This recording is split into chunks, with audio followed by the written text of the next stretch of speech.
2022년에도 5천만원으로 신축 아파트를 얻을 수 있습니다. 안녕하세요. 굿모닝 부동산입니다. 사람들이 선호한 주거지가 아무래도 주택보다는 아파트죠. 특히 이런 신축 아파트는 커뮤니티 시설, 이렇게 신축 아파트 커뮤니티 시설 있죠. 단지 내 적용 시설, 적용 시설도 훌륭하죠. 그리고 부동산 가격마저 상대적으로 크게 상승해서 사람들이 살고 싶어 하면서도 투자 가치가 있는 부동산입니다. 그래서 많은 분들이 신축 아파트를 사고 싶어 하지만 가격이 높습니다. 신축 아파트를 저렴하게 살 수 있는 아파트 청약마저도 당첨되기 쉽지 않습니다. 그런데 만약 단돈 몇천만 원만 가지고 있더라도 신축 아파트를 얻을 수 있는 방법이 있다면 여러분들은 어떻게 하시겠어요? 바로 사고 싶으시죠? 네, 그런 부동산 투자가 있습니다. 바로 재건축 재개발이라고 들어보셨을 거예요.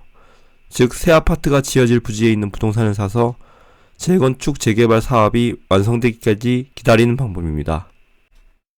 자, 이 그림은 경기도의 가로주택 정비구역에 속한 아파트인데요. 가로주택 정비 사업이라는 건 미니 재건축이라고 보시면 됩니다. 즉, 여기 있는 이 아파트를 허물고 다시 짓는다고 생각하시면 됩니다. 즉, 지금 보이시는 이 아파트를 허물고 새로 재건축을 한다고 생각하시면 되고요. 보시다시피 3억 원의 매물이 있네요. 여기 3억 원의 매물이 있다고 보시면 되고요. 이 아파트를 대출 등을 활용하면 종잣돈 5천만 원에도 살 수 있습니다. 즉, 종잣돈 5천만 원, 연봉 4천만 원의 직장인이 이 집에 실거주하면서 살다가 재건축이 완료되면 신축 아파트를 얻을 수 있는 거죠. 자, 여기 연봉 4천만 원의 직장인이 있다고 예를 들고요. 자, 매매가가 3억 원이죠. 담보대출을 이제 2억 1천만 원 받을 수 있다는 거죠. 보금자리론 등을 활용하면 매매가의 70%까지 받을 수 있다는 거고요. 그 다음에 연봉의 100% 해당되는 4천만 원까지 신용대출을 받을 수 있습니다. 그럼 총 두 개 합쳐서 2억 5천만 원까지 대출 받을 수 있다는 거죠. 그러면 실질적으로 현금 5천만 원이 있으면은 이 아파트에 입주하면서 살면서 이제 재건축을 노릴 수 있다는 거죠. 즉, 종잣돈 5천만 원, 연봉 4천만 원의 직장인이 이 집에 실거주하면서 살다가 재건축이 완료되면 신축 아파트를 얻을 수 있다는 것을 알 수 있습니다. 그것도 지하철 1호선 이제 역공역이죠. 지하철 1호선 역공역 도보거리에 있는 이제 아파트를 신축 아파트를 얻을 수 있다는 거고요. 즉, 이 아파트에 살면서 지하철 타고 직장 다니면서 생활하다 보면 어느 순간 새 집을 얻을 수 있다는 거죠. 비록 1989년이라서 연식이 좀 30년 넘은 아파트이긴 하지만은 여기가 18평 정도 되거든요. 18평 정도 되는 아파트에 살다 보면은 어느 순간에 새 집을 얻을 수 있다는 거죠.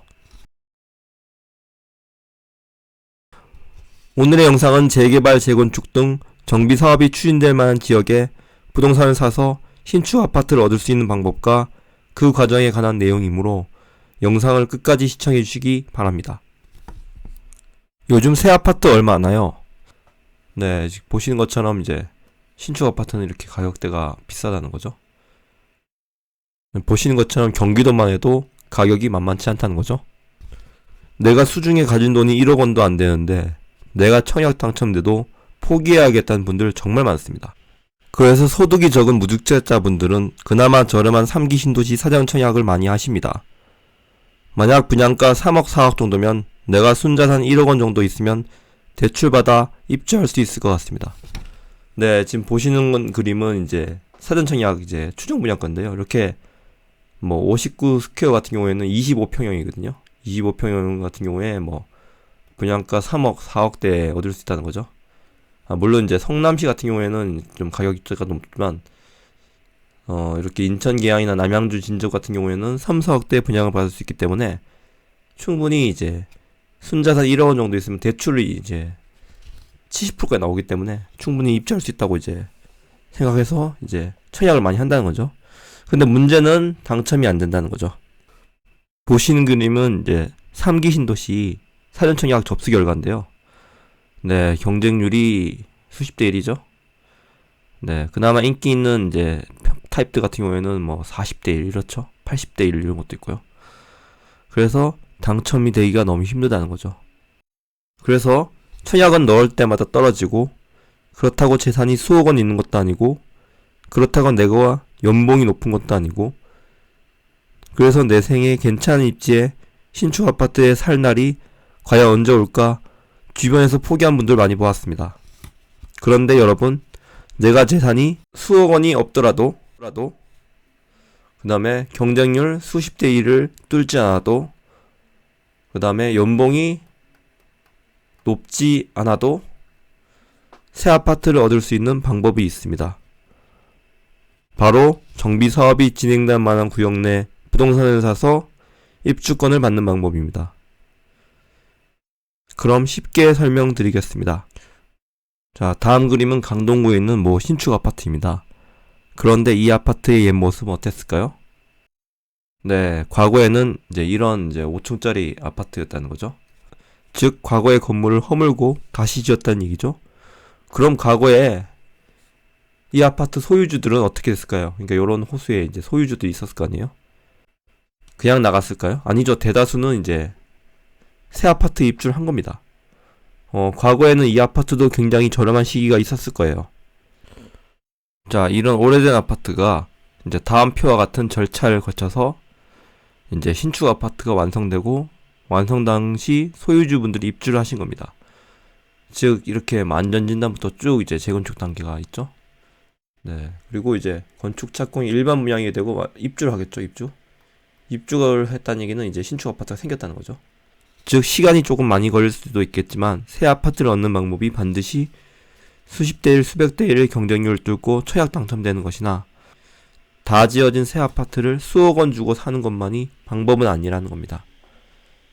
그럼 정비사업 진행 과정에 대한 이야기를 하겠습니다. 자, 이번에는 재개발 사업 진행과 관련지어서 설명해 보겠습니다.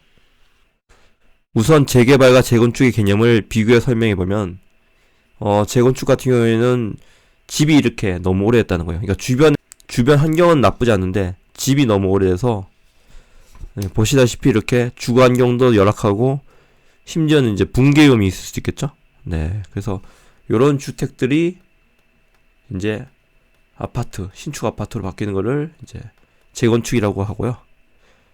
반대로 재개발 같은 경우에는 지역 전체가 노후도가 심하고 주거 환경이 안 좋은 거예요. 그래서 집만 새로 바뀌는 게 아니라 구역 전체가 바뀐다는 거죠.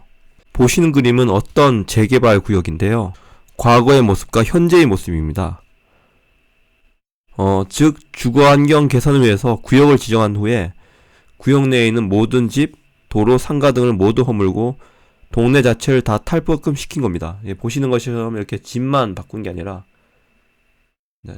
집만 바꾼 게 아니라 전체적인 이런 시설들, 도로나 이런 전봇대되는 시설들을 다 바꿨다는 거죠. 네. 이게 재개발이라고 생각하시면 되고요. 지금 보시는 표는 재개발 사업 진행 절차인데요. 첫 번째 환경 개선을 위한 계획 수립에 들어가겠죠. 네, 그리고 구역을 지정하고요. 그리고 조합을 설명한 거죠. 조합을 설립. 조합이란 건 뭐냐면은 이 낙후된 재개발 구역 일대를 개선시킬 법인체를 만드는 거예요. 그리고 그 재개발 구역 일대 안에 주택이든 땅이든 상가든 소유 물건이 있겠죠. 그 소유주가 조합원이 됩니다. 많이 들어보셨죠? 조합원이라고. 즉 내가 어떤 정비구역 안에 조그만 집을 한 채 갖고 있다면 나중에 재개발이 완성된 후에 신축 아파트를 얻을 수 있는 혜택을 부여받는 겁니다. 그걸 입주권이라고 표현하는 거거든요. 그리고 여기 보시다시피 단계 중에서 조합원 분양 신청이라고 있잖아요. 네, 이게 여러분들이 아시는 주택 청약하고 비슷한 거예요. 청약. 네, 우리가 신축 아파트를 얻기 위해서 청약을 하잖아요. 근데 다른 점은 이 청약은 이 정비구역 내에 있는 조합원만 신청 가능하다. 조합원만. 그러니까 신청할 수 있는 대상이 조합원밖에 없다는 거예요. 네. 그리고 당첨 확률이 100%. 우리가 청약은 당첨 확률이 아까 보시는 것처럼 수십 대 1, 수백 대 1이었죠. 근데 이거는 당첨 확률이 100%라는 거죠. 물론 일부 조합원 같은 경우에는 분양 신청 자격이 없는 조합원도 있긴 합니다만은 대다수는 분양을 받을 수 있다. 이렇게 아시면 되고요. 우리가 청약이 당첨돼서 분양을 받든 일반 매매를 통해서 집을 사든 계약금, 중도금, 잔금 이렇게 되죠. 네. 모든 부동산 계약이 다 그렇죠. 네, 결국에는 계약금, 중도금, 잔금에 해당되는 돈을 내야 되는 거죠. 이제 그런데 이제 재개발, 재건축은 이제 돈 대신에 본인이 정비구역 내에 이제 가지고 있던 부동산이 있었잖아요. 그걸 이제 돈 대신에 바친다는 거죠. 그게 무슨 말이냐 하면은 내가 정비구역 사업구역 안에 이제 이런 집을 갖고 있었다고 치고, 그러면 나중에 이제 재개발 사업이 진행되면 이제 이 집이 허물고 이제 이런 아파트가 생겼겠죠. 네. 그러면 이제 기존에 이제 주택이 있을 거 아니에요. 기존의 주택에 대해서 이제 가치를 매겨주겠죠.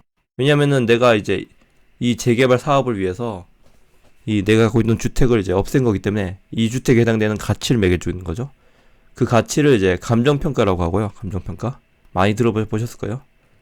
네, 그건 나중에 이제 재개발 관련돼서 책 같은 거 보시면 나오는데, 이 권리가액이 결국에는 내가 돈 대신 낸다는 거죠. 그러니까 우리가 이 아파트를 분양받으려면 이제 분양가가 6억이라고 치고, 만약에 요걸 가치를 평가했더니 5억이라고 치고, 네.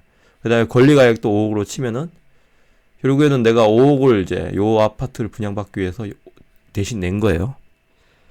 그러면 실제로 내 현금은 1억만 플러스 시키면 되겠죠. 네. 그러니까 5억 대신에 이 집을 냈다고 생각하시면 돼요.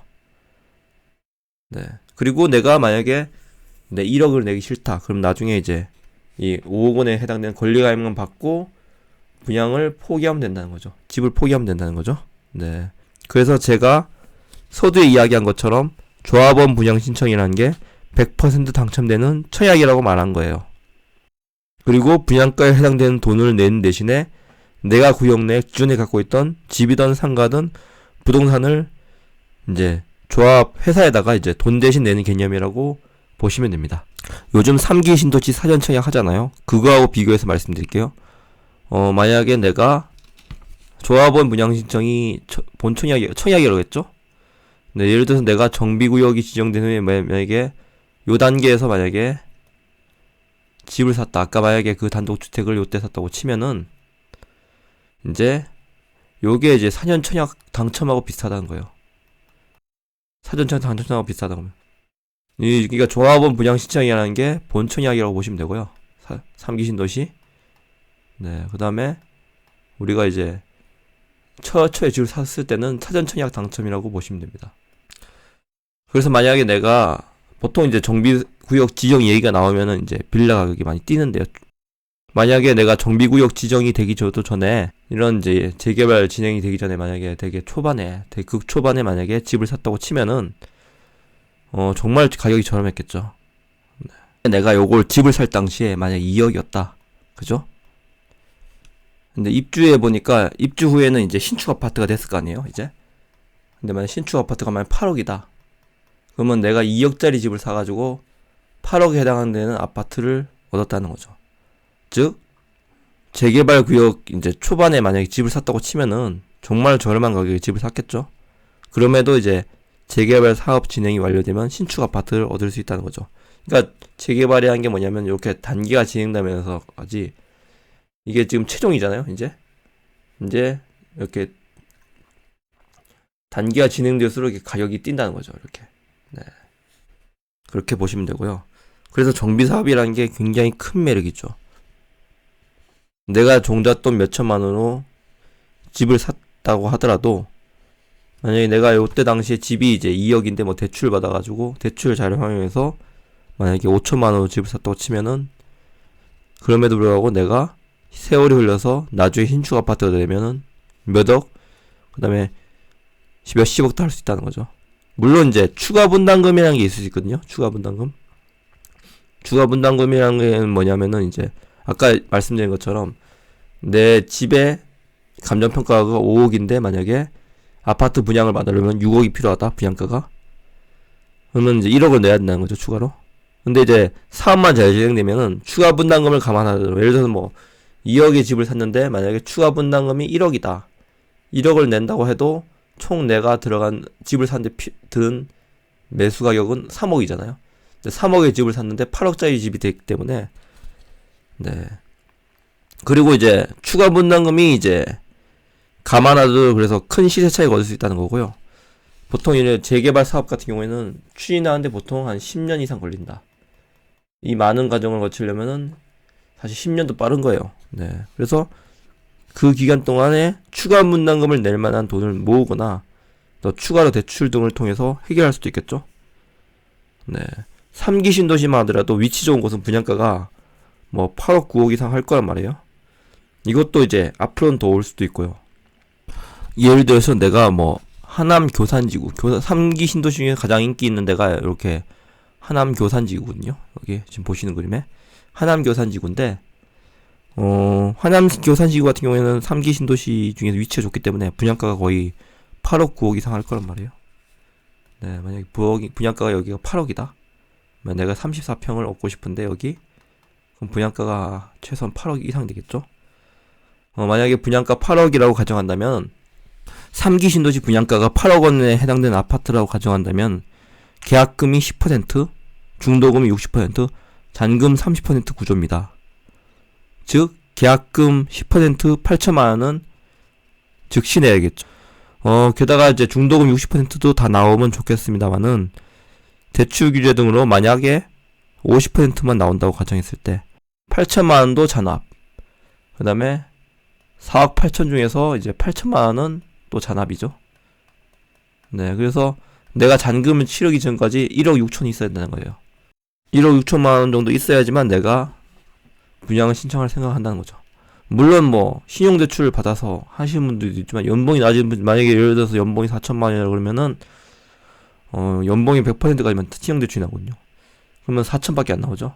그럼 내가 신용대출을 제외하고라도 1억이 넘는 현금을 보유하고 있어야지만 내가 청약을 할 수 있는 생각을 한다는 거죠. 일반 이제 직장인들이 1억 원 이상 갖기가 쉽지 않다는 거죠. 그나마 청약 당첨이라도 확실하다면은 내가 하겠지만은 당첨도 쉽지 않다는 거죠. 이제 그래서 근데 반해가지고 재개발 같은 경우에는 잘 찾아보시면 몇 천만 원에도 살 수 있는 것들이 있습니다. 즉 이제 매매가가 뭐 1억 5천에 뭐 전세가가 뭐 1억 이런 것들도 있거든요. 잘 찾아보시면은. 근데 인트로에서는 대출을 받아서 종잣돈 5천만 원으로 사는 경우를 말씀드린 거고, 사업 진행 초기의 구역들은 대출 없이 전세 끼고 구매할 수 있는 것들도 있어요. 그리고 서울이나 수도권 재개발 구역들은 대부분 위치가 도심에 있기 때문에 3기 신도시보다 입지가 우위인 곳이 많습니다. 그래서 입주 후 시세가 3기 신도시 아파트보다 비쌀 확률도 크고요. 네, 지금 보신 것처럼 가장 인기가 좋은 이제 하남 교산지구인데, 여기 보시면은 네, 가밀지구 있고, 그다음에 여기 보시면은 이제 거여동이 있죠. 거여동 쪽에 보면은 이제 이게 거여마천 뉴타운이 있거든요. 거여마천 뉴타운. 네, 여기도 재개발 구역이죠. 그다음에 여기에 지금 보시면 그림이 이제 잘 안 보이는데 여기가 이제 그 유명한 둔촌주공이죠. 그리고 보시는 표는 조합원 분양가와 일반 분양가의 차이입니다. 네, 보시다시피 조합원 분양가가 일반 분양가보다 싸다는 걸 알 수 있죠. 네, 이렇게 차이가 났다는, 차이만큼 싸다는 걸 알 수 있죠. 그래서 일반적으로 이제 조합원 분양가가 조합원들한테는 좀 싸게 분양을 하기 때문에 훨씬 더 메리트가 큰 거죠. 즉, 청약으로 치면은 100% 당첨 확률에, 그 다음에 분양가도 낮죠. 네, 분양가도 낮기 때문에, 네, 따라서 정말 좋은 거죠. 그래서 제가 여러분들이라면 재개발 등 정비 사업에 대해서 지금이라도 빨리 공부를 하고 임장 다니고 해서 상반기가 끝나기 전에 투자 기회를 엿볼 것 같습니다. 특히 다음 정권에서 재건축, 재개발 등 정비 사업에 대해서 규제를 완화하고 적극적으로 지원해 준다고 하니 제가 여러분들이라면 지금 당장 공부해 볼 것 같습니다. 오늘 영상을 들으시는 분들 중에서 정비 사업 재개발이나 재건축에 대해서 전혀 모르겠는 분들은 시중의 관련 책들을 보시고, 그래도 잘 모르시겠으면 댓글 등으로 책 추천이나 기초적인 질문을 남겨주셔도 됩니다. 오늘의 영상은 여기까지입니다. 지난 몇 년간 부동산 상승 흐름을 타지 못한 분들도 앞으로라도 부동산 투자에서 돈을 벌 수 있다는 사실 꼭 잊지 마시고 좌절하지 않으셨으면 합니다. 오늘의 내용이 좋으셨다면 좋아요, 구독 부탁드리겠습니다.